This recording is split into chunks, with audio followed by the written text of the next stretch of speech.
안녕하십니까. 연세중앙교회 정황진 목사입니다. 내가 거할 성소를 지으라 성막 강해. 오늘은 59번째 시간입니다. 윤석전 목사님의 내가 거할 성소를 지으라 라고 하는 성막 책의 하권, 이제 마지막 챕터가 바로 6부 여러가지 제사인데요. 그 가운데서 지난 시간에는 제사 드리는 자세에 대해서 우리가 공부해 봤습니다. 오늘하고 다음 시간, 그 다음 시간까지는 구약의 5대 제사, 그러니까 번제, 소제, 화목제, 속죄제, 속번제, 이 5가지 제사를 공부해 볼 텐데, 먼저 오늘은 번제에 관해서 함께 공부해 보는 그런 시간입니다. 번제에 관해서 오늘 2가지 주제를 가지고 공부해 보도록 하겠습니다. 자, 번제, 하나님은 온전하고 흠없는 제사를 받으신다. 번제는 히브리어로 오라라고 합니다. 이는 올라간다, 오른다 라는 뜻입니다. 희생 제물로 드린 가축이나 날짐승 등 전부를 제단에서 불태워 하나도 남김없이 하나님께만 올려드린다는 의미입니다. 그래서 성경은 온전한 번제, 하나님께 모조리 다 태워드린다라는 말이 나옵니다.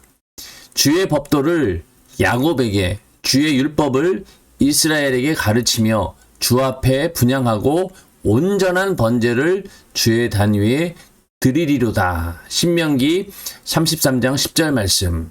그때 주께서 의로운 제사와 번제와 온전한 번제를 기뻐하시리니 저희가 수소로 주의 단에 드리리이다. 시편 51편 19절 말씀. 자, 번제는 그 원어로 오라라고 하는데 올라간다, 오른다라는 뜻을 가지고 있고, 제단에서 제물을 불을 태워서 드린다라고 하는 것은 모조리 다 태워 드린다. 그게 바로 이제 온전한 번제라고 하는 것이죠. 하나님께서는 온전하게 드려지는 것을 원하시는데 모조리 싹 다 태워서 하나님께 올려드린다라는 의미에서 온전한 번제, 이렇게 성경에서는 언급을 하고 있습니다. 자, 먼저 그 흠없는 제물, 성막에서 지내는 제사에는 반드시 제물이 있어야 합니다. 제물은 피 흘리기 위해서 꼭 필요합니다. 피 흘림이 없이는 죄를 사함받을 수 없기 때문입니다. 죄를 범한 내가 죽어야 할 대신 짐승을 잡아 그 피로 대속해야 하기에 하나님 앞에 가져오는 제물은 반드시 살아있는 짐승이어야 합니다. 번제로 드릴 제물로는 소, 양, 염소, 비둘기 중 한 가지를 신분이나 형편에 맞게 드렸습니다. 제사를 드리는 자가 그 제물을 성막문 앞으로 끌고 왔고 제사장은 성막문에서 이 제물을 받았는데 제물은 흠없는 것이어야 했습니다.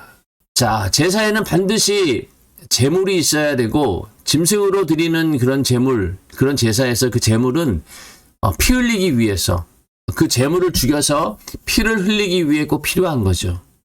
피 흘림이 없이는 죄를 사함받을 수 없다라고 하는 그 말씀, 그런 걸 근거해서 항상 이렇게 피를 흘려야 됩니다.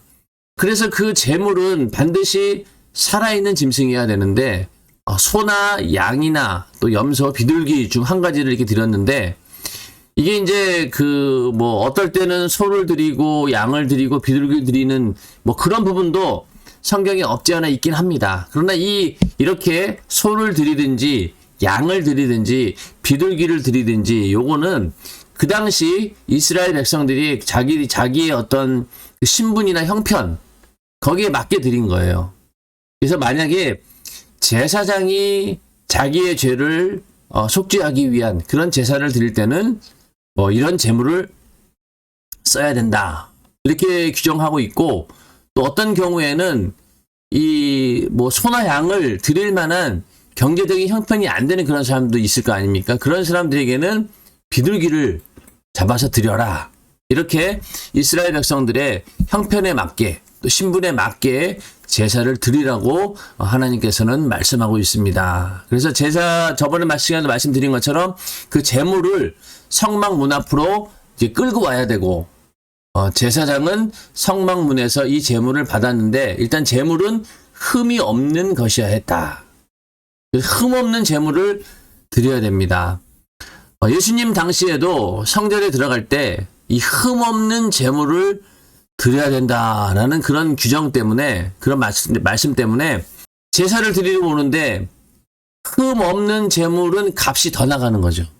그러니까 그 앞에서 제물을 파는 사람들이 있었는데 그 양반들이 비양심적으로 하다 보니까 돈 벌려고 하는 목적으로 이렇게 제물을 갖다 놓았는데 흠이 있는 것들을 갖다 놓고 그 중에서 흠이 없는 것 하나가 있는 거예요. 그러면은 이 흠이 있는 것들은 가격이 싼데 이 흠 없는 제물은 엄청 비싼 거죠. 그러니 이스라엘 백성들 입장에서는 하나님 말씀을 알고 있는데 흠이 없는 걸 사야 되잖아요, 제물을. 그러다 보니까 웃돈을 주고서라도 흠이 없는 그런 제물을 사서 그 성전 안으로 들어갔다는 겁니다. 그게 이제 이 흠이 없는 것을 드려야 된다라는 그런 말씀 때문인 거죠. 그래서 제물은 일단은 흠이 없어야 되는데 자, 그 예물이 소의 번제이면 흠 없는 수컷으로 회막문에서 여호와 앞에 연락하시도록 드릴지니라. 레위기 1장 3절. 그래서 하나님께서는 눈먼 것이나 상한 것이나 몸에 베인 것이나 종기 있는 것이나 괴혈병, 피부병의 일종이죠. 있는 것이나 비루 먹은 것을 드리지 말라고 하셨습니다.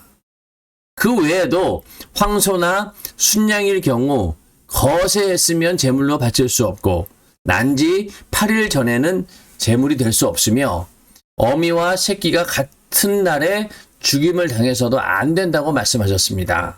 자, 이렇게 레위기서에는 제물을 드리되 흠이 없는 제물을 드려야 된다. 그래서 흠이 없다라고 하는 것이 어떤 것이냐?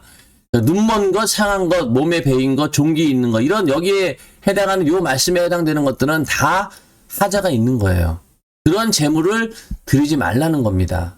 이런 것들을 잘 점검을 해서 이런 하자가 있는 것이 아니라 흠이 없는 그런 제물을 하나님께 번제 제사를 위해서 가져와야 된다. 이렇게 하나님 말씀으로 분명하게 규정을 하고 있습니다. 흠 없이 드려야 하는 예배. 하나님께서는 무엇이든 온전한 것을 받으시기에 제사할 때도 흠없는 제물을 요구하십니다. 하나님은 안식일을 흠없이 보내기를 원하시고 흠없는 찬양과 예배를 받기 원하십니다. 그래서 안식일을 거룩하게 지내라. 안식일에는 물건을 사지도 팔지도 마라. 여행도 하지 마라. 이날은 사사로운 말도 하지 마라. 오락도 하지 마라고 하시며 안식일을 거룩하게 지키면 복을 준다고 약속하셨습니다. 그러므로 거룩한 날을 온전히 하나님께 드리되 흠이 없어야 합니다. 구약시대 사람들이 제물을 드릴 때 흠이 없는 제물을 드리는 것처럼 오늘날도 우리가 예배할 때 또 하나님 말씀대로 살아갈 때 그 하나님 말씀을 온전히 지키길 원하신다는 거죠. 주일 성수 같은 경우도 정말로 거룩하게 흠이 없이 정말로 빈틈없이 온전히 하나님께만 올려드리는 하나님이 받으실 만한 그런 삶이 되어야 된다. 그런 하루가 되어야 된다. 그런 의미에서 오늘날 주일 성수도 흠이 없이 드려야 된다. 그래서 거룩한 날을 온전히 하나님께 드리되 흠이 없어야 된다. 이제 그런 어떤 그 율법의 그 정신을 오늘날 주일 성수에도 그대로 이어져야 된다는 거죠. 흠없는 제물을 드린다. 라는 그런 개념을 제사의 개념에 오늘날 예배 드릴 때도 우리는 흠없는 찬양, 흠없는 예물, 하여튼 모든 것들을 온전히 하나님께 흠이 없는 것으로 온전하게 드려야 된다라는 그런 말씀입니다. 무엇보다 하나님께 드리는 예배 시간만큼은 흠없이 온전하게 드려야 합니다. 예를 들어 주일 예배가 11시에 시작인데 5분이 지나서 성전에 오거나 예배 끝나는 시각이 12시 40분인데 5분 전에 미리 예배 드리는 장소를 떠났다면 그것은 온전하지 않습니다. 또 예배 시간에 졸거나 멍하니 딴 생각을 해도 이미 흠이 생기는 것입니다. 하나님 앞에 바싹 태워서 없어져야 할 재물이라면 제 자리에서 삼가 근신하며 하나님만 겨냥해야 합니다. 시종일관 하나님이 지켜보고 계신다는 생각으로 예배드려야 온전한 예배가 됩니다. 교회에 오는 순간부터 나의 생각과 마음을 어느 곳에도 뺏기지 말고 오직 하나님만 겨냥하여 온전히 올려드려야 하는 것입니다. 자, 예배 시간 같은 경우를 흠이 없이 드리기 위해서는 딱 정한 시간에 그 전에 와야 되고, 또 예배 끝나는 시각 이후에도 예배 끝났습니다 라고 선포될 때까지는 움직이지도 않고 온전히 그 예배가 끝날 때를 딱 기다려야 되는 거죠. 그래야지 온전히 예배를 드린다는 겁니다. 그래서 이것은 하나님께서 나를 지켜보고 계신다. 그래서 예배 시간을 지키는 것도 중요하고, 또 예배 시간에 정말로 하나님만 바라보면서 겨냥하고 예배에 집중하는 것. 그래야지 온전한 예배를 드리는 것이다. 이게 바로 흠없는 제물을 드린다는 그 의미를 오늘날 우리 시대에 적용을 하고 있는 것이죠. 또 이제 하나님께 드릴 예물도 온전해야 합니다. 하나님께 예물을 작정해 놓고 1년 내내 한 번도 안 내는 사람이 있습니다. 하나님께 작정한 주정헌금, 차례헌금, 선교헌금, 감사헌금, 소속 기관 회비 등을 내지 않는 것도 하나님과 관계에 흠을 내는 일입니다. 하나님께서는 제사가 아무리 거창하고 훌륭해 보여도 온전히 바치지 못한 예물을 경계하라 말씀하십니다. 성경에는 구약시대 아브라함이 하나님께 제사할 때 작은 새 한 마리를 쪼개지 않아서 후손이 애굽에 들어가 430년 동안 종살이를 했다고 기록하고 있습니다. 애써서 준비하고도 법대로 온전히 드리지 못할 때 그 결과는 이렇게 무섭습니다. 우리는 하나님께 온전히 예배하는 사람이 되어야 합니다. 자, 예물도 마찬가지라는 거죠. 내가 예물을 작정해 놨다라고 하면은 그거를 정한 날짜에 딱 내야 되는 거죠. 그래야지 온전한 것이죠. 흠이 없는 겁니다. 주정헌금 같은 경우도 1년 동안 매주마다 내겠다고 자기 스스로가 작정한 거잖아요. 그러면은 그 작정을 끝까지 제대로 지켜야지만이 흠이 없는 것이죠. 그래서 작정해 놓았다라고 하면은 반드시 어떠한 일이 있어도 그걸 다 하나님께 드려서 온전하게 예물을 드리는 겁니다. 근데 만약에 그렇게 안 되면은 예물을 드리고도 하나님의 복을 받지 못하고 또 하나님과 관계가 온전해지지 않는다라고 하면은 그 예물은 문제가 있는 것이죠. 그래서 우리는 애써 준비한 그 예물, 하나님께서 온전히 받으실 수 있도록 하나님 말씀의 절차에 따라서 그 법의 기준에 따라서 우리는 하나님께 온전히 드려야 된다. 이것이 흠없는 제사를 드리는 그런 자의 마음이고 또 믿음이기도 합니다. 자, 하나님이 찾으시는 거룩한 산제사. 이스라엘 백성이 흠 있는 짐승을 제물로 가져오면 제사장은 애가 타서 하나님이 받지 않는 것이다. 빨리 바꿔서 오라라고 했을 것입니다. 마찬가지로 성도가 예배에 흠을 낼 때마다 목사는 얼마나 애가 타는지 모릅니다. 우리가 드리는 예배는 천하를 다 주어도 바꿀 수 없는 전지전능한 창조주 하나님을 모시고 그분을 뵙는 엄청나고 위대한 행위이므로 예배는 항상 하나님을 향해서 100% 온전히 거룩하게 올려드려야 합니다. 하나님께서는 우리에게 신령과 진정으로 예배하라고 했습니다. 아버지께 참으로 예배하는 자들은 신령과 진정으로 예배할 때가 오나니 곧 이때라. 아버지께서는 이렇게 자기에게 예배하는 자들을 찾으시느니라. 하나님은 영이시니 예배하는 자가 신령과 진정으로 예배할지니라. 자, 구약시대에도 흠이 있는 짐승을 가져오면은 제사장이 야, 이런 건 안 받아. 빨리 바꿔와. 이러면서 거기에 대해서 이제 야단치기도 하고 빨리 바꿔오라고 이제 이렇게 얘기를 하겠죠. 그런 것처럼 오늘날도 예배를 잘못 드리는 성도를 볼 때마다 목사는 마음이 아프다는 거예요. 그래서 막 예배 시간에 조는 사람 있으면은 체면 이런 거 생각하지 않고 일단은 깨웁니다. 공개적으로 막 깨우기도 하죠. 그랬을 때 이제 보통 사람들 이제 우리 교회의 이런 분위기를 모르시는 분들은 아유, 사람 많은데 이렇게 무한 주고 창피해 준다라고 생각하겠지만은 그거보다도 더 중요한 거는 잘못된 흠이 있는 재물을 가져오면은 그 제사가 성립이 안 되잖아요. 그런 것처럼 내가 예배를 드리는 동안 온전히 드리지 못하면은 결국은 그 예배의 실패자가 되는 겁니다. 그래서 어떻게든 조는 사람이 있으면은 깨우고 또 예배에 집중하지 못하면은 집중하도록 만드는 것이 바로 그 설교자의 의무이기도 하죠. 예, 그래서 이제 그 애타는 심정이 바로 오늘날 담임 목사의 심정이라고 하는 것이죠. 예, 그래서 하나님께서도 예배를 드릴 때 신령과 진정으로 예배해라. 신령과 진정으로 예배를 드려라. 예, 이 가운데는 여러 가지 의미가 있는데 우리의 마음 자세가 정말로 하나님만 겨냥하면서 신령과 진정으로 내 안에 계신 성령 그리고 그 모든 이 예배가 정말로 하나님 말씀 안에서 신령과 진정으로 이루어지는 예배가 되어야 된다. 이렇게 말씀하고 있죠. 또 하나님이 기뻐하시는 거룩한 산 제사가 영적 예배라고 했습니다. 그러므로 형제들아 내가 하나님의 모든 자비하심으로 너희를 권하노니 너희 몸을 하나님이 기뻐하시는 거룩한 산 제사로 드리라. 이는 너희의 드릴 영적 예배니라. 로마서 12장 1절. 즉 예배를 받으시고 축복하실 약속의 하나님, 그분께 살아있는 예배를 드리라는 것입니다. 이만큼 하나님은 우리가 마음을 다하여 온전하고 흠없는 예배를 드려서 하나님께 영광을 돌리기를 원하십니다. 거룩한 산 제사를 드리라고 하는 것은 바로 그 제물이 살아있는 제물을 가져오라고 했잖아요. 그 살아있는 그 제물을 가져와서 하나님께 드리라. 결국 그것이 바로 오늘날 살아있는 예배가 된다는 거예요.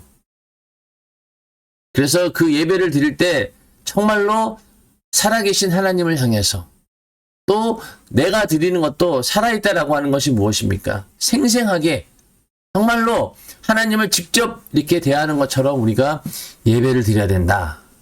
그런 마음을 가지고 마음을 다하여서 온전하고 흠없는 예배를 드려야 된다. 그러면 신령과 진정으로 내가 예배 드려라.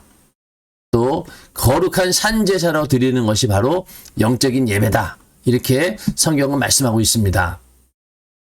자, 그 다음 두 번째 주제입니다. 새의 머리를 비틀어 끊어라.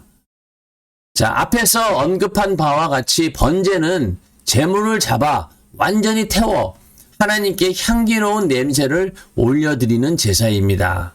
그런데 산비둘기나 집비둘기 새끼로 번제를 드릴 때는 소나 양을 제물로 드릴 때와는 절차가 좀 다릅니다.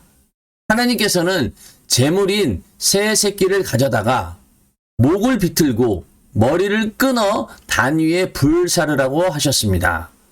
그 몸에서 나는 피는 바다 단 곁에 흘리고 멱통과 더러운 것은 제하여 단 동편 재버리는 곳에 던지며 날개 부분에서 몸을 찢되 아주 찢지 말고 번제단에 놓고 불태우라고 말씀하셨습니다. 자, 우리가 여기서 이제 소나 양이 아닌 비둘기, 새를 잡아서 하나님께 제사를 드릴 때는 좀 절차가 좀 달라요.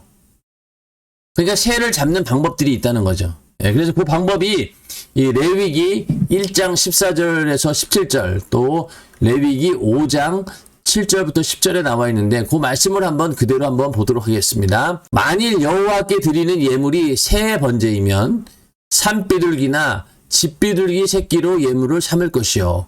제사장은 그것을 단으로 가져다가 그 머리를 비틀어 끊고 단 위에 불사르고 피는 단 곁에 흘릴 것이며 멱통과 그 더러운 것은 제하여 단 동편 재버리는 곳에 던지고 또 그 날개 자리에서 그 몸을 찢되 아주 찢지 말고 제사장이 그것을 단 윗 불 위에 나무 위에 살라 번제를 삼을지니 이는 화제라 여호와께 향기로운 냄새니라. 자, 여기서 이제 어떻게 드려야 되느냐? 머리를 먼저 비틀어서 끊으라는 거죠. 그 다음에 안에 있는 내장 같은 것들은 다 버려야 되고 머리를 비틀고 그 날개 자리에서 그 몸을 찢되 아주 찢지 말고 이렇게 말씀하고 있습니다. 그 다음에 만일 힘이 어린 양에 미치지 못하거든 그 범과를 속하기 위하여 산비둘기 둘이나 집비둘기 새끼 둘을 여호와께로 가져가되 하나는 속죄 제물을 삼고 하나는 번제물을 삼아 제사장에게로 가져갈 것이요. 제사장은 그 속죄 제물을 먼저 드리되 그 머리를 목에서 비틀어 끊고 몸은 아주 쪼개지 말며 그 속죄 제물의 피를 단곁에 뿌리고 그 남은 피는 담 밑에 흘릴지니 이는 속죄제요. 그 다음 것은 규례대로 번제를 드릴지니 제사장이 그의 범과를 위하여 속한즉 그가 사함을 얻으리라. 여기도 보면은 만일 힘이 어린 양에 미치지 못하거든. 요 말은 뭐냐면요. 네 형편이 경제적인 형편이 어린 양을 드릴 만큼 형편이 안 되거든. 그런 얘기예요. 네가 어린 양을 드릴 만한 그런 형편이 안 되거든. 너는 산비둘기 둘이나 집비둘기 새끼 둘을 가져오라는 거예요. 이게 아까 그 형편이나 또 그 신분에 따라서 재물이 다르다고 얘기했죠. 그런 것처럼 내가 이 어린 양을 드릴 만한 형편이 안 되면은 이렇게 비둘기를 가져와서 하나님께 드렸다. 그래서 그 비둘기를 드리는 그런 내용들이 이렇게 성경에 기록이 되어 있습니다. 이렇게 해서 너희는 새를 잡아서 제사를 드리라고 했는데 여기에 이제 영적인 의미가 좀 있다라고 하는 것이죠. 자, 여기 이런 식으로 목을 비튼 다음에 이렇게 죽이라는 거예요. 여기 제사장 손에서 잡아가지고 목을 비틀라고 하는 겁니다. 자, 하나님께서는 왜 새 새끼의 머리를 끊기 전에 먼저 비틀라고 하셨을까요? 새 새끼 정도면 머리를 끊지 않고 비틀기만 해도 대부분 죽습니다. 게다가 머리를 비틀면 이목구비도 다 비틀어집니다. 인간의 죄를 대신하여 불태워지는 새 새끼의 머리를 비틀어서 잡으라고 하신 것은 곧 죄인인 우리 인간도 눈과 귀와 입으로 죄짓지 말라는 의미를 강하게 담고 있습니다. 하나님 앞에 항상 이목구비가 문제입니다. 귀로 들어서 죄짓고 눈으로 봐서 죄짓고 입으로 말을 잘못해서 죄짓습니다. 그러니 눈과 귀와 입을 온전히 비틀어야 합니다. 자, 이렇게 새를 잡을 때 먼저 머리를 비틀려고 한 거예요. 그냥 처음부터 그냥 칼로 각을 뜨고 이런 다른 소나 양을 잡는 건 다른 거죠. 귀를 잡고 그래서 먼저는 손으로 머리를 비틀어서 끊으라는 거예요. 여기서 이제 어떤 의미가 있느냐? 바로 우리 인간도 이 머리를 이렇게 딱 비틀게 되면은 이목구비도 다 비틀어진다는 거죠. 그래서 요 새의 번제를 드리는 그 상황을 오늘날 우리 인간도 이 머리에 뭐가 있습니까? 눈과 귀와 입이 있다는 거예요. 그러니까 새 머리가 비틀어지는 순간에 눈도 비틀어지고 귀도 비틀어지고 입도 비틀어지면서 그게 이제 제 기능을 못하게 되는 거예요. 그런 것처럼 오늘날 우리도 이렇게 새의 번제처럼 나를 드린다라고 할 때는 이 귀, 눈, 입 이게 이제 완전히 하나님 앞에 바뀌어져야 된다는 거죠. 그게 바로 온전히 바뀌어지는 것. 왜냐면은 귀로 들어서 죄짓고 눈으로 봐서 죄짓고 입으로 말을 잘못해서 죄짓기 때문에 이 눈과 귀와 입을 온전히 비틀어야 된다는 거예요. 그래서 내 눈, 귀, 입을 싹 다 죽여서 하나님께서 쓰실 만한 그런 제물로 만드는 거죠. 이게 이제 내가 새를 드리면서 나는 완전히 죽었습니다라는 의미인데 그 가운데 목을 비틀어 끊었다, 머리를 비틀어 끊었다라고 하는 것은 바로 눈과 귀와 입으로 더 이상 죄를 짓지 않겠다. 또 하나님 입장에서는 너희가 눈과 귀와 입으로 죄를 짓지 말라라는 그런 의미를 담고 있다라고 하는 것이죠. 자, 그래서 그 하나하나를 좀 보면은요. 먼저 눈에도 이제 음탕한 눈이 있어요. 새 새끼의 머리를 비틀면 가장 먼저 눈이 돌아갑니다. 사람의 지체 중에서도 눈이 가장 많은 죄를 짓습니다. 성경을 보면 눈으로 죄지어 망한 자가 얼마나 많은지 모릅니다. 이스라엘 사사며 나시린인 삼손이 하나님께서 주신 강력한 힘으로 적군 블레셋을 많이 물리쳤지만 블레셋 간첩 들릴랴를 보고 음탕한 눈을 갖게 되었을 때는 자기 힘의 근원이 머리카락에서 온다는 기밀을 누설하여 그 엄청난 힘을 잃고 말았습니다. 블레셋 군에 사로잡혀 두 눈알이 뽑히고 짐승처럼 연자맷돌을 돌리는 처참한 신세로 전락한 그는 블레셋 군과 함께 참혹한 최후를 맞이하고 말았습니다. 자, 머리를 비틀게 되면은, 새의 머리를 비틀면 가장 먼저 눈이 돌아간다는 거예요. 그 얘기는 결국 먼저 눈이 하나님께 온전히 드려지는 제물이 되어야 되는데, 이 눈으로 얼마나 많은 죄를 짓느냐 이거죠. 눈으로 죄를 지어서 망한 자가 성경에 나오는데, 그 대표적인 인물이 바로 삼손입니다. 삼손. 그가 이제 들릴라라고 하는 그 여인에게 속은 거죠. 미인계에 넘어간 거죠. 요즘 말로 치면. 그렇게 해서 그 들릴라를 결국은 이겨내지 못하고, 그 미혹을 이겨내지 못하고 자기 어떤 기밀을 누설하게 되는. 그렇게 해서 결국은 그 블레셋 간첩이니까 들릴라는 삼손을 그 머리에서 힘이 나온다고 하니까 머리를 잘라버리니까 어떻게 되겠어요? 힘을 잃어버리잖아. 끌려간 거예요. 거기서 제일 먼저 두 눈이 뽑힙니다. 눈알이 뽑히는 것. 그러니까 네 눈이 음탕한 눈을 가지고 들릴라를 쳐다봐서 거기에 미혹되었기 때문에 하나님께서 그 눈을 뽑아버린 거예요, 그냥. 그러면서 그 눈알이 뽑힌 채로 거기 그 붙들려 가지고 블레셋의 놀이개가 되면서 연자맷돌을 돌리고 거기서 그냥 재롱이나 피워야 되는 그런 신세로 삼손은 전락하고 말았습니다. 결국 하나님께서 마지막 기회를 주셔서 블레셋과 함께 그런 참혹한 최후를 맞았지만은 하여튼 그 모든 원인이 어디에 있었느냐? 이 음탕한 눈 때문에 그렇게 되었다. 그래서 새 새끼를 잡을 때 먼저 머리를 비틀면은 눈이 돌아간다는 것. 눈이 먼저 정리가 된다. 그런 의미가 되겠습니다.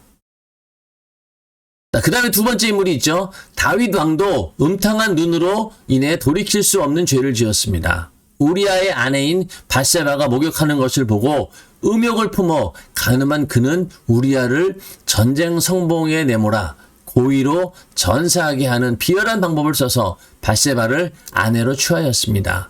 이 죄로 다윗은 하나님 앞에 왕권이 박탈되기 직전까지 갔었고 금식하며 가슴을 치는 상한 심령으로 회개하여 겨우 모면했습니다. 다윗 왕도 대표적으로 그 여자를 향한 그 음탕한 눈으로 인해서 하나님을 향해 정말로 큰 그 위기를 맞았던 그런 왕이죠. 그래서 그 눈이 중요하다. 차라리 그때 그 목욕하는 장면을 보지 않았으면은 그런 죄를 짓지 않았을 텐데 그 눈이 문제인 거예요. 다윗 왕이 그때 만약에 성에 남아있지 않고 전쟁터로 나갔다라고 하면 오히려 이런 일이 없었겠죠. 그런데 전쟁터에 나가지 않고 거기 있다 보니까 이런 일이 생긴 겁니다. 그래서 우리는 항상 이 눈을 조심해야 된다. 이것 때문에 모든 마귀 역사의 근거지가 바로 이 눈이라는 거죠. 눈으로 죄를 짓지 않도록 해야 된다. 그 눈 가운데 이 음탕한 눈, 이것이 굉장히 하나님의 말씀을 대적하게 만들고 결국은 우리를 망하게 만드는 그런 역할을 하는 게 바로 이 음탕한 눈입니다. 이처럼 음탕한 눈은 저주를 가져오고 하나님께서 이루고자 하시는 거룩한 뜻을 중단하게 합니다. 그래서 예수께서도 만일 내 눈이 너를 범죄케 하거든 빼어버리라. 한 눈으로 하나님의 나라에 들어가는 것이 두 눈을 가지고 지옥에 던지우는 것보다 나으니라. 마가복음 9장 47절 이렇게 말씀하셨습니다. 내 눈이 범죄하거든 차라리 빼어버리라는 거예요. 그래서 한 눈을 가지고 한 눈이 없이 천국 들어가는 게 낫다는 겁니다. 두 눈 가지고 죄 짓다가 지옥 가는 것보다 한 눈이라도 아니면 두 눈이 아예 없더라도 죄 안 지어서 천국 들어가는 것이 훨씬 더 유익이다. 그만큼 이 눈으로 범죄하는 것이 무섭다는 얘기죠. 우리도 이 눈으로 범죄할 때 절대로 이 음탕한 눈, 음욕이 가득한 눈, 이것은 정말로 경계해야 되는 그런 행동이죠. 그런 눈을 우리는 가지면 안 됩니다. 예. 자, 그 다음에 눈에는 두 번째 눈이 있죠. 탐욕의 눈입니다. 탐욕의 눈. 탐욕스러운 눈도 하나님께서는 받지 않으십니다. 아람 군대장관 나아만이 엘리사 선지자에게 문득병을 고침받자 감사한 뜻으로 선물을 주려고 했을 때 엘리사는 거절합니다. 그런데 엘리사의 종 게하시가 그 선물이 탐나서 나아만을 쫓아가 엘리사를 빙자해 은 2달란트와 옷 2벌을 받습니다. 엘리사 몰래 선물을 감추고 엘리사 앞에서 거짓말까지 하던 게하시는 현장에서 문둥병에 걸리고 말았습니다. 자, 뭐 이 이야기는 잘 아는 내용이죠. 군대 장관 나아만, 아람의 군대 장관 나아만이 병을 고침받고 문둥병을 고침받고 선물 주려고 했지만 그걸 엘리사는 거절했고, 그런데 그게 너무 아까우니까 이 게하시가 몰래 엘리사 몰래 쫓아가가지고 우리 선지자께서 그 선물을 다시 받겠다고 했다, 이렇게 거짓말을 해가지고 그 선물을 받아오고 결국 그걸 숨겨놓았습니다. 그게 걸린 거죠. 결국은 현장에서 문둥병이 걸리고 만 겁니다. 그만큼 이 탐욕스러운 눈도 항상 이렇게 문제를 만들어내고 우리를 죄 가운데 죄를 짓게 만드는, 그게 바로 이 탐욕의 눈입니다. 또 어떤 이는 탐욕스러운 눈으로 말미암아 민족 전체를 위기에 빠지게도 했습니다. 자, 아간의 이야기인데 여리고 성에서 크게 승리한 이스라엘은 얼마 후 아이성 전투에서는 참패하고 말았습니다. 수많은 젊은이가 피를 쏟고 쓰러져 죽었습니다. 간단하게 이길 전쟁을 오히려 대피하고 마는 너무나 안타까운 일이 벌어졌습니다. 자, 여리고 성에서 승리한 이스라엘, 그 대단한 전쟁에서 하나님의 능력을 가지고 이스라엘이 승리했습니다. 그런데 얼마 후에 이 아이성 전투는 그 여리고 성에서 했던 그 전투에 비하면은 너무나 간단한 전쟁이었던 거예요. 근데 오히려 거기서 대패합니다, 이스라엘이. 그래서 여기에 대해서 도대체 원인이 뭘까라고 이제 따져보니까 이런 일들이 생긴 거죠. 그 원인을 알려고 하나님께 여쭈자 하나님께서는 이스라엘이 범죄하여 내가 그들에게 명한 나의 언약을 어기었나니 하고 말씀하시며 범죄자를 색출하는 방법과 처리 방법까지 가르쳐 주셨습니다. 하나님이 가르쳐 주신 대로 여호수아가 제비뽑자 범죄자로 아간이 적발되었습니다. 그 죄는 바로 여리고를 점령할 당시 하나님께 바친 물건을 훔친 것이었습니다. 아간은 시나일산의 아름다운 외투 한 벌과 은 200세겔과 50세겔 중에 금덩이 하나를 보고 탐내어 취하였나이다 하고 자백했습니다. 여호수아는 사자를 보내어 그 숨긴 물건들을 가져오게 하였고 이스라엘 백성은 아간의 가족과 소유물 전부를 아골 골짜기로 끌고 가서 돌로 쳐 죽이고 불사르고 말았습니다. 자, 아간이라고 하는 사람이 그 여리고 성을 점령할 때 하나님께 바친 물건, 전쟁에서 이긴 자가 이제 가져가는 그 전유물이라고 하나요? 그것을 이제 아간이 훔친 거예요. 그 가운데서 결국 그게 드러난 거죠. 그게 결국은 이 이스라엘 전체가 전투에서 패배하는 원인이었다는 거예요. 그러니까 이 아간이라고 하는 사람의 탐욕스러운 눈으로 말미암아서 이스라엘 민족 전체가 위기에 빠진 거죠. 만약 여기서 더 많은 참패가 있었다라고 하면은요, 이스라엘 백성들이 다 죽을 수도 있잖아요. 그 정도로 이 아간 한 명의 탐욕 때문에 이런 일이 벌어진 겁니다. 그만큼 이 탐욕이라고 하는 것이 무섭다는 얘기죠. 탐욕은 언제든지 눈으로 볼 때 생기는 거예요. 자, 선악과를 따먹을 때도 지금까지는 바라봐도 그것이 별거 아닌 것으로 그냥 하나님께 먹지 말라라고 하는 그런 실과로 알았는데 뱀의 유혹을 받는 순간 어때요? 그 선악과를 바라보는 순간 눈빛이 달라진 거죠. 더 먹음직스러워 보였고 탐스러워 보였고, 그 전까지는 그냥 저건 절대로 내가 건드리면 안 돼라는 그런 것이 우선이었는데 뱀의 유혹이 들어가니까 그때부터 선악과가 먹음직스러워 보이게 된 거죠. 탐욕의 눈으로 바라보게 된 겁니다. 그렇게 될 때 우리 인간은 항상 죄를 짓게 되어 있다. 그래서 이 눈을, 탐욕스러운 눈을 우리는 어떻게든 뜯어 고쳐야 된다. 그래서 이 눈이 탐욕스러운 눈, 또 음탕한 눈, 이런 눈이 아니라 하나님의 사건을 볼 수 있는 눈이 되어야 된다. 그래서 하나님의 역사는 인간의 눈으로 봐서는 모를 때가 잦습니다. 우리는 하나님의 사건을 볼 줄 아는 눈을 지녀야 합니다. 이제 이러한 눈이 있어야 된다는 거예요. 이게 바로 영안이라고 하는 건데, 뭐 영적으로, 영적인 세계가 눈으로 그냥 훤히 보이는 그런 영안도 있겠지만은, 대부분 보면은 이제 하나님 말씀, 그 말씀의 시각을 가지고 세상을 바라보고 나를 바라보는 그런 눈을 가져야 된다. 그래서 내 주변에서 일어나는 모든 일상생활에서 일어나는 그 모든 일들을 하나님의 눈으로 볼 수 있는, 하나님의 사건으로 볼 수 있는 눈을 가져야 된다는 거예요. 성경은 흘기는 눈을 경고합니다. 또 가라사대 사람에게서 나오는 그것이 사람을 더럽게 하느니라. 속에서 곧 사람의 마음에서 나오는 것은 악한 생각, 곧 음란과 도적질과 살인과 간음과 탐욕과 악독과 속임과 음탕과 흘기는 눈과 회방과 교만과 광패니 이 모든 악한 것이 다 속에서 나와서 사람을 더럽게 하느니라. 마가복음 7장 20절에서 23절 말씀입니다.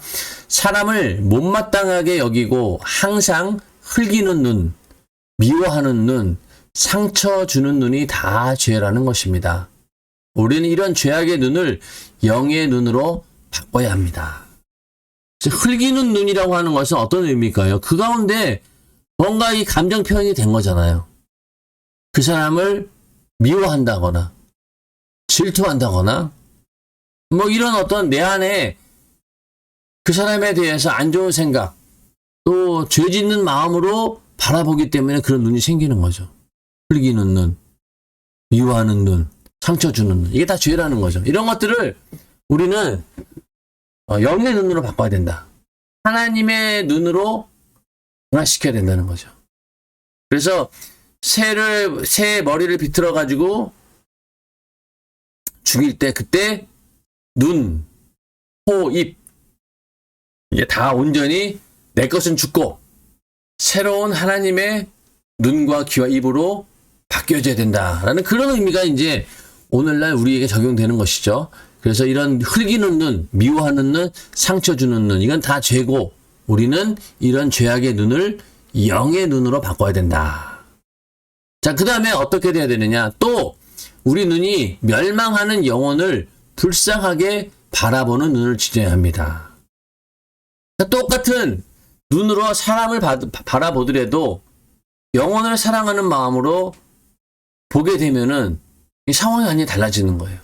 자, 그 예가 이제 그 빌립보 감옥에 갇힌 바울과 실라의 이야기인데 빌립보 감옥에 갇힌 바울도 옥문이 뒤흔들려 죄수들이 도망가자 그 간수가 자결하려고 할 때 내 몸을 상하게 하지 말라. 우리가 다 여기 있다 하고 재빨리 말하였습니다. 그러자 그 간수가 어떻게 해야 구원을 얻으리이까? 라고 물었고 바울은 주 예수를 믿으라. 그리하면 너와 내 집이 구원을 얻으리라 하고 말하여 그 가정을 구원에 이르게 하였습니다. 우리가 하나님 앞에 드리는 제물이 되려면 눈으로 보는 모든 것에 흠이 없어야 합니다. 그래야 하나님께서 바라시는 거룩한 제물이 될 수 있습니다. 주여 나의 눈이 흠이 없게 하옵소서. 자, 영혼을 바라보는 눈 여기에 대한 이제 얘가 이제 바울의 이야기인데 바울이 이제 감옥에 갇혀 있는데 어느 날 갑자기 옥문이 뒤흔들면서 기도했으니까 바울과 실라가 여기서 나갈 수 있게 하나님께 찬양하며 기도하니까 옥문이 흔들리면서 이게 자꾸 사고가 다 풀어진 거예요. 그러니까 죄수들이 이제 막 탈출할 수 있는 그런 상황이 된 거죠. 죄수들이 막 도망가니까 그 죄수를 지키던 간수가 얼마나 이게 참 난리가 난 거죠. 예. 왜냐면은 나중에 그 죄수들이 도망간 거에 대해서 제가 책망을 받아야 되니까. 그러니까 이러다 안 되겠다. 내가 책임을 지고 여기서 차라리 죽는 게 낫겠다. 라고 자결하려고 하니까 그때 바울이 말린 거예요. 그러지 말아라. 여기 도망가지 않고 다 있을 테니까 절대로 함부로 네 목숨을 해하지 말아라. 그렇게 얘기하니까 이 간수가 깜짝 놀란 거예요. 자, 그냥 죄수들이었으면 어땠겠어요? 다 도망갔겠죠. 근데 바울은 그렇지 않은 거예요. 오히려 그 간수를 진정시키고 절대로 네 목숨을 해야만 안 된다. 그러니까 거기에 이 간수가 감동을 받으면서 어떻게 해야 구원을 얻으리까? 이런 질문이 나오게 된 거죠.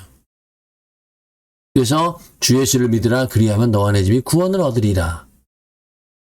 그 다음에 그 간수가 사도 바울을 자기네 가정에 초청해서 거기서 말씀을 듣고 성령이 임하는, 그래서 그 가정이 다 구원받는 그런 역사가 일어난 것입니다. 그게 바로 사도행전 16장 23절부터 32절에 있는 내용이죠. 그만큼 이 사도 바울의 눈은 그 간수를 바라보는 눈이 자기를 감옥에 가두어 놓고 지키는 자로 본 것이 아니라 구원받아야 될 한 영혼으로 본 거라 이거죠. 그러니까 하나님의 놀라운 역사가 일어난 겁니다. 여기서 만약에 사도 바울이 그냥 도망쳤다라고 하면은 이 부분이 성경에 기록되지 않았겠죠. 그런데 사도 바울은 이런 어떤 죽음의 순간에서도 영혼을 바라보았고 또 이렇게 빠져나갈 수 있는 자기에게 기회가 왔는데 그럴 때도 사도 바울은 그런 것에 눈을 돌린 것이 아니라 그 바로 자기 앞에서 죽으려고 하는 그 영혼을 본 거예요. 그 영혼을 살린 거죠. 그래서 이렇게 하나님께서 우리에게 영혼을 불쌍히 바라보는 눈을 주실 때 우리에게도 하나님의 구원의 역사가 나타나는 것이죠. 그래서 우리가 전도할 때 늘 기도하는 것이 주님 나에게 그 영혼을 불쌍히 볼 수 있는 눈을 열어주세요 라고 기도하는 것이죠. 자, 가정에서도 우리를 핍박하는 그런 가족들이 있습니다. 남편일 수도 있고요. 또 자녀일 수도 있고 부모일 수도 있죠. 그러면은 그 영혼을 불쌍히 바라보는 그런 주님의 심정을 가진 눈이 없으면은요, 같이 살 수가 없는 거예요. 그럼에도 불구하고 그곳에 살면서 끝까지 그들을 복음을 전해서 설득할 수 있었던 가장 큰 이유가 어디에 있느냐? 그 영혼을 긍휼히 바라보는 그런 주님의 눈을 가졌기 때문에 그런 거죠. 그래서 그렇게 끝까지 영혼을 사랑하는 마음을 가지고 복음을 전했을 때 그들이 변화받고 복음을 인정하고 예수를 믿게 되는 그런 일들을 우리는 많이 보게 됩니다. 그만큼 우리는 영혼을 불쌍히 바라보는 눈으로 바뀌어져야 된다. 그래야지만이 하나님께 드려지는 거룩한 제물이 되는 거죠. 네. 눈으로 보는 게 흠이 없어야 된다. 그래서 새 머리를 빗을 때 제일 먼저 눈이 돌아간다는 겁니다. 그거는 바로 내 안에 있는 원래 내가 가지고 있던 그런 죄의 눈이 완전히 사라져 버린다, 없어져 버린다라는 그런 의미가 들어있는 것이죠. 자, 그 다음에는 입입니다. 남을 저주하는 독을 품은 입. 우리 인간은 눈으로 보는 것으로 말미암아 죄 짓는 것 못지않게 입에서 나오는 말로 수많은 죄를 짓습니다. 하와가 입으로 누구와 말하다 방했습니까? 마귀를 상징하는 뱀과 대화하다가 미혹하였습니다. 마귀는 거짓의 압이라고 했습니다. 선악과를 먹으면 지혜로워진다, 하나님처럼 된다고 거짓말로 속여서 아담과 하와를 영원한 생명에서 영원한 사망으로 타락시킨 장본입니다. 그러니까 아담과 하와가 타락한 그 이유 중에 하나가 뱀하고 대화한 거예요. 거기에 미혹당한 겁니다. 그러니까 선악과를 먹으면은 하나님처럼 된다라고 하니 거기 혹 넘어간 거죠. 입이 문제인 거예요. 그 마귀의 입이 문제이기도 하지만은 그 마귀의 입에서 나오는 말을 듣고 서로 말을 섞은 하와가 문제가 되는 거죠. 하와가. 성경은 악인의 입은 독을 머금었느니라. 잠언서 10장 11절. 그 혀로는 속임을 베풀며 그 입술에는 독사의 독이 있고 그 입에는 저주와 악독이 가득하고 라고 했습니다. 로마서 3장 13절에서 14절 말씀. 거짓은 죽이는 독입니다. 그러므로 입만 벌리면 남흉 보고 믿음에서 떨어지게 하고 시험 들게 하고 의기소침하게 하고 갖은 못된 짓을 다하는 저주하는 입, 포악한 입은 반드시 목을 비틀어 없애야 하는 것입니다. 이게 우리가 이 말하는 것 때문에 사람들이 상처받는다. 이러면 결국 우리 안에서는 독사의 독처럼 막 뿜어져 나오는 거예요. 그 입에서 저주와 악독이 가득하다는 겁니다. 독사가 그 안에 있는 독이 나오면 어떻게 되겠어요? 거기에 물리거나 독이 묻으면 죽지 않습니까? 그런 것처럼 우리도 입에서 나오는 그 말이 이 독사의 독처럼 수많은 영혼들을 죽인다는 거예요. 남을 흉보거나 또 믿음에서 떨어지게 하는 그런 말을 막 해서 상처를 주고 시험 들게 하고 또 의기소침하게 하고 그런 또 어떤 경우에는 막 저주하고 이런 것 때문에 많은 사람들에게 상처를 주고 그 영혼을 죽인다는 거예요. 이런 입은 독을 비틀어 없애듯이 없애버려야 된다. 그런 의미고 또 입만 그런 게 아니죠. 혀가 또 그렇죠. 우리 말이라고 하는 것은 이 혀를 통해서 나오면서 입술과 만나서 이게 나오는 거잖아요. 그러니까 혀가 움직이면서 입술과 만나면서 이 말이 나오는 거거든요. 그래서 성경은 혀에 대해서도 똑같이 경계하고 있습니다. 살리고 죽이는 혀의 권세. 야고보서 3장 6절에 혀는 곧 불이요 불의의 세계라. 혀는 우리 지체 중에서 온몸을 더럽히고 생의 바퀴를 불사르나니 라고 말했습니다. 혀는 나를 살리는 혀가 되어야 하고 하나님을 찬양하는 혀가 되어야 합니다. 주님을 기쁘시게 하는 혀, 영혼을 살리는 혀가 되어야지 남을 저주하고 파멸시키는 독을 품은 혀가 되어서는 절대 안 됩니다. 내 입으로 예수 안 믿고 지옥 가는 사람을 전도하면 살리는 혀요. 예수 믿는 사람을 시험 들게 해서 실족하게 하면 죽이는 혀입니다. 그래서 살리고 죽이는 엄청난 권세가 바로 혀에 달려 있습니다. 살리는 것은 영이니 육은 무익하니라. 내가 너희에게 이른 말이 영이요 생명이라. 그 했듯이 주님이 하신 말씀이 우리 생명이 되어야 합니다. 그러니까 우리 안에서 하나님 말씀만 나온다라고 하면은 많은 사람들을 살릴 수 있겠죠. 근데 그런 것이 아니라 오히려 육의 것이 나오면은 영혼을 죽이는 혀가 된다.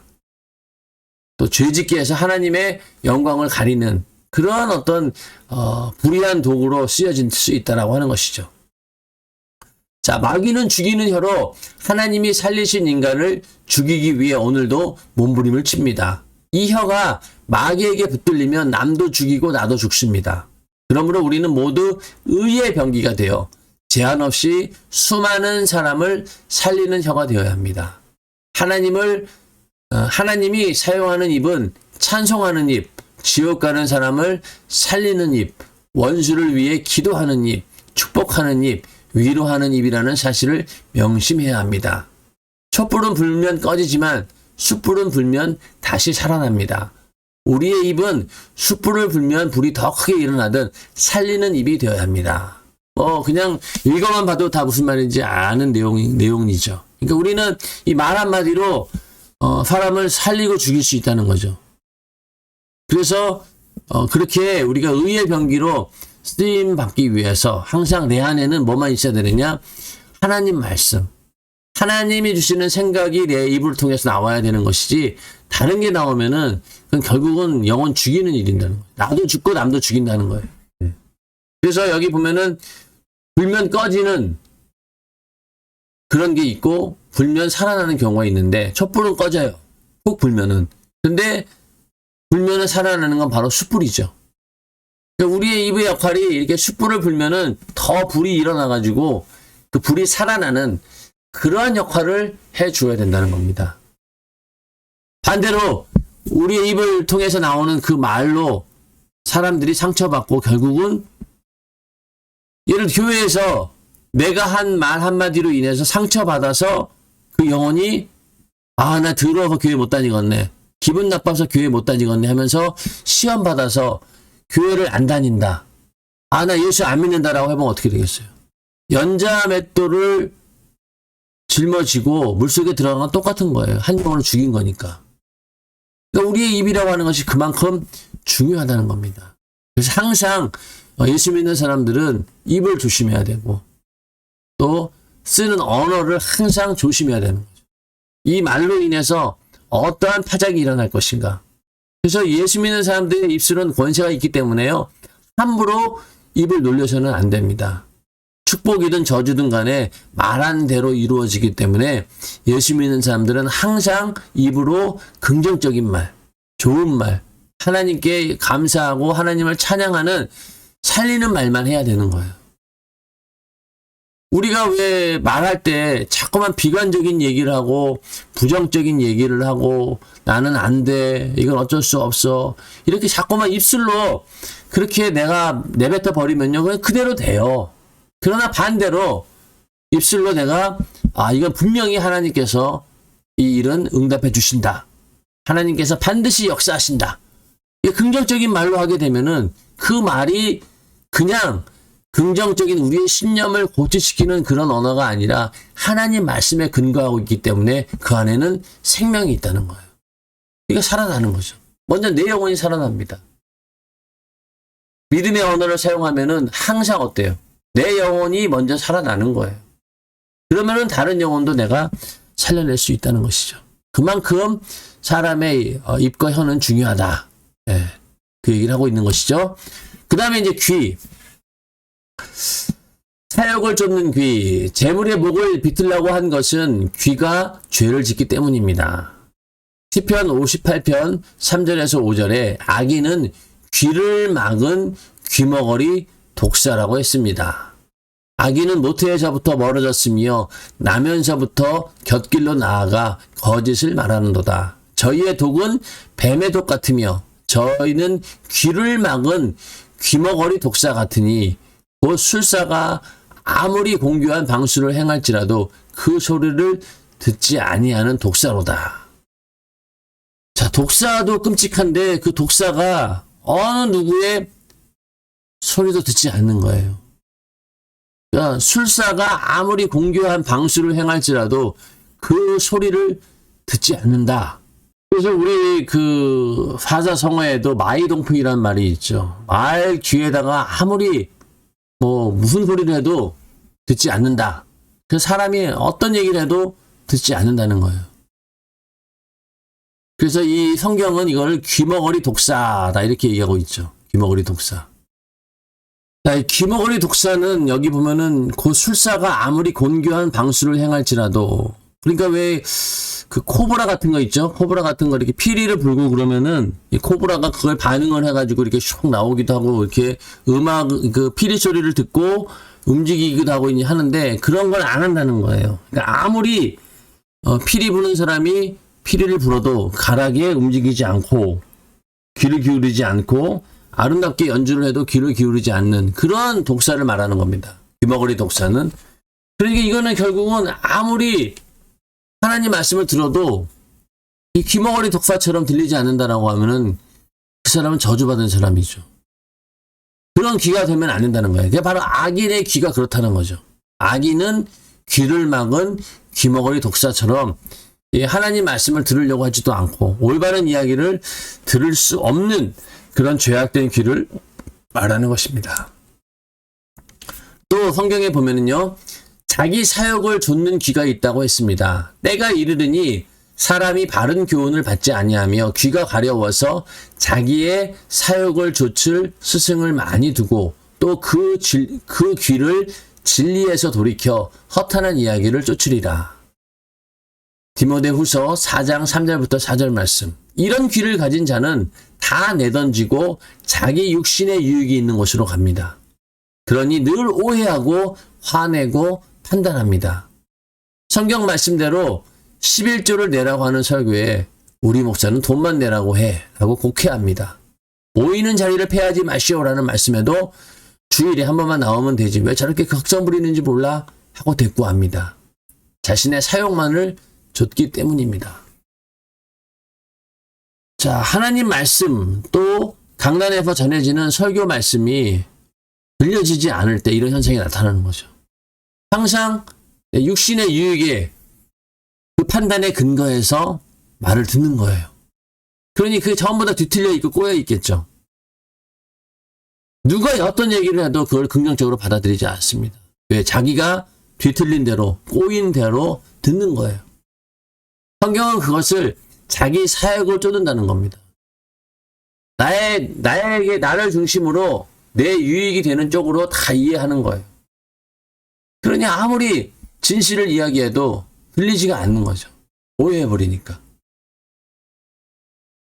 여기에서 빠져나오기가 정말 어렵습니다. 그래서 우리가 귀가 복되어야 된다라고 하는 것도 똑같은 말을 들어도 어떤 사람은 그걸 꼭 오해하고 곡해하는 사람, 자기를 비난하거나 자기를 흉보는 말로 오해한다. 오해하는 사람들이 많아요. 그러니까 말하는 사람은 전혀 그런 의도로 얘기하지 않았는데 듣는 사람은 그걸 그렇게 자기를 욕하고 비난하고 자기에게 창피를 주는 말로 듣는 거예요. 그러니까 그 귀가 자기 사욕을 쫓는다는 거죠. 자기 육신의 유익, 자기 감정에 따라서 듣는 거예요. 이것도 참 고치기 힘든 거죠.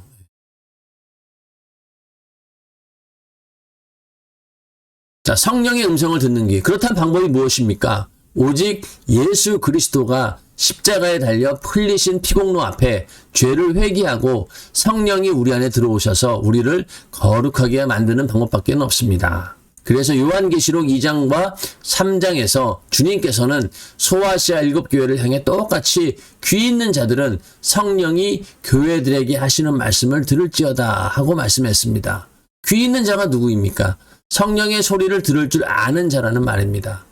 그런 자만이 성령의 소리를 듣고 잘 분별해서 죄와 저주와 불의를 이기고 사단 마귀 귀신을 이기고 지옥을 이기고 모든 질병과 고통을 이기고 승리자가 되어 하나님 나라에 갑니다. 귀 있는 자는 성령이 교회들에게 하시는 말씀을 들어라. 귀 없는 사람이 어디 있겠어요? 다 있죠. 귀 있는 자가 어떤 뜻이냐? 귀는 있지만은 그 귀를 가지고 성령의 음성을 들을 줄 아는, 하나님의 음성을 들을 수 있는 복된 귀를 가진 자가 되어라 라는 이야기입니다. 귀가 없는 사람이 어디 있겠어요? 다 있죠. 다 귀도 뚫려 있고 들려요. 그런데 똑같은 귀를 가지고 있지만은 또 똑같은 말을 들어도 전혀 다르게 듣는다라고 하면은요, 그 둘 중에 하나인 거죠. 그래서 우리는 성령의 음성이 내 귀에 들려줘야 된다. 이게 엄청나게 중요합니다. 육신의 생각은 사망이고 영의 생각은 생명과 평안인데, 만약에 그 육신의 생각을 가져오는 게 들려오는 소리에 의한다라고 하면은 그 소리를 듣고 육신의 생각을 가게 되면은 사망이고, 그러나 영의 생각을 가지게 되면은 생명과 평안이 되는 거죠. 우리는 그 소리를 듣더라도 성령의 소리로 들어야 된다는 거죠. 또 성령이 하시는 그 소리를, 그 세밀한 음성을 들을 수 있는 영적인 감각이 있어야 된다. 성령의 소리를 전혀 듣지 못하면은 귀는 있으나 아무 쓰잘데기 없는 거죠. 육신의 소리만 듣는 귀가 되는 거예요. 그러나 성령의 소리를 들을 줄 아는 귀는 성령이 그 세미한 음성, 나를 감동하시는 그 소리를 듣는다는 겁니다. 그 소리를 들으라는 거죠. 이게 바로 귀 있는 자들이다. 요한계시록 소아시아 7교회에게 말하고 있는 게 전부 다 성령의 음성을 너희가 들어라. 그 얘기인 거죠. 그런 자가 받는 상급이 무엇이라고 했습니까?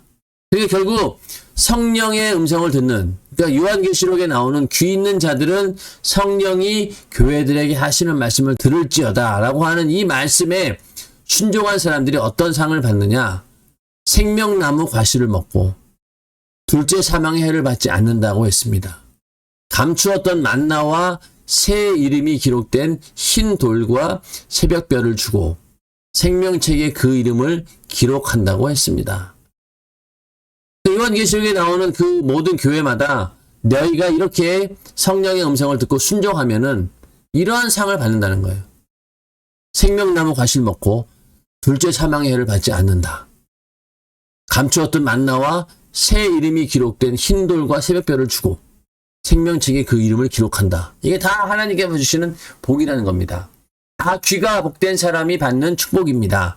복을 품는 귀, 자기 사역을 좇는 귀, 수근수근하는 귀, 오해하고 판단하는 귀, 할례 받지 못한 귀는 인정사정 없이 잘라내야 합니다. 그래야 하나님이 받으시는 재물이 될 수 있습니다. 이제 우리는 다 비틀어졌습니다. 부정한 눈도 빼고 부정한 귀도 잘라냈습니다. 부정한 혀도 빼버렸습니다. 목이 완전히 비틀어졌습니다. 제사 지낼 제물로서 하나님이 보시기에 온전히 거룩하게 된 것입니다. 자, 새를 잡아서 번제를 드리는 그 과정을 통해서 새의 머리를 비틀어 버리라고 했죠. 그 의미 가운데 눈과 귀와 입, 이것이 완전히 비틀어지면서 부정한 것들이 다 사라져 버리고 이제는 온전히 거룩하게 된다. 그런 의미가 들어있다는 거죠. 그래서 그 번제 가운데 새로 드리는 제사, 새의 제사 가운데 이러한 영적 의미가 있다. 그래서 우리가 하나님께 제사 드릴 때 우리의 모든 것을 흠없고 온전히 드린다라고 했을 때 우리의 눈과 귀와 입, 이 부분까지도 완전히 하나님께 드리고 깨끗이 부정한 것은 다 제하여 버리고 하나님께서 쓰실 만한 온전한 것으로 바뀌어져야 된다. 그래서 우리가 예수 믿은 다음부터 바라보는 눈이 어떻습니까? 예전에는 육신의 소욕을 쫓아서 음란함을 쫓아서 그러한 시선들이 이제는 거룩한 것을 바라보는 시선으로 바뀌게 되고 귀도 마찬가지고요. 귀도 마찬가지고 혀도 마찬가지고 다 바뀌는 거죠. 그래서 성품이 바뀌는 거예요. 눈과 귀와 입만 정상적으로 돌아가도 그 사람의 성품이 거기로 다 나타나거든요. 그러니 그것으로 봤을 때 저 사람은 정말로 예수를 잘 믿는 사람이고 하나님 말씀대로 살아가는 사람이구나. 아니면 세상 사람들과 똑같은 사람이구나. 이게 판단이 되는 거죠. 그게 바로 내 안에서 하나님의 성품이 드러나는 겁니다. 그러한 복된 눈과 귀와 입이 되어야 된다. 오늘 이 번제의 새를 가지고 드려지는 번제를 보면서 우리는 이렇게 하나님께 어떻게 내가 나를 드려야 되는지, 어떻게 변화되어야 되는지 그 부분에 대해서 분명히 말씀하고 있는 것이죠. 자, 내가 거할 성소를 지으라. 오늘 성막 59번째 시간 이제 마쳤습니다. 다음 시간에는 이제 8장 소제, 화목제, 속제제, 속건제 중에서 이 두 가지를 먼저 소제하고 화목제 이 두 가지를 또 공부해 보도록 하겠습니다. 자, 이제 성막 가게가 얼마 남지 않았습니다. 이제 한 번, 두 번, 세 번 정도만 공부하면은 이제 끝을 맺을 것 같습니다. 이게 보니까 작년 8월 초에 이 강의를 시작했는데 거의 이제 1년이 다 돼가는 그런 상황인데 처음에는 이제 일주일에 2번 했으니까요. 그러다가 일주일에 1번 하면서 횟수가 점점 기간이 길어지긴 했지만은 그래도 1년 동안 책 2권을 함께 공부했다. 굉장히 참 유익한 시간이었고 남은 시간까지 여러분들 잘 공부를 마치게 되면은 책을 2권을 읽기는 읽었지만은 그냥 나 혼자 읽은 것하고는 완전히 상황이 다른 거죠. 그래서 여러분들 이 성막책을 이제 혼자서 읽어보시면은요 아마 이해가 쏙쏙 되고 이게 그 말이었구나. 그리고 또 성경을 볼 때 성막에 나온 부분들이 이제는 두렵지 않습니다. 읽으면 읽을수록 더 이해가 되고 이게 바로 그 부분이었구나 라는 것을 알고 읽으니까 성경 보는 것이 얼마나 재밌겠습니까? 여러분들 아무쪼록 이 시간들이 여러분의 영적인 유익한 시간이 되어서 이 성막 강해를 통해서 내 신앙이 더 견고해지고 더 이렇게 하나님 앞에서 온전한 흠없는 제물로 드려지는 그런 준비를 갖출 수 있는 그런 기회가 되기를 주님의 이름으로 축원합니다. 여러분들 늘 건강하시고요. 특히 이제 여름철에 여러분들 건강 더 유의하시고 또 코로나 바이러스가 계속 극성을 부리고 있습니다. 어떠한 상황에 있든 우리는 하나님을 향한 예배하는 마음, 기도하는 마음 이런 것들은 절대로 변치 않고 더 주님과 가까이 하는 그런 시간들이 되시기를 주님의 이름으로 축원합니다. 오늘 시간 여기서 마치겠습니다. 다음 시간에 또 만나 뵙도록 하겠습니다. 감사합니다.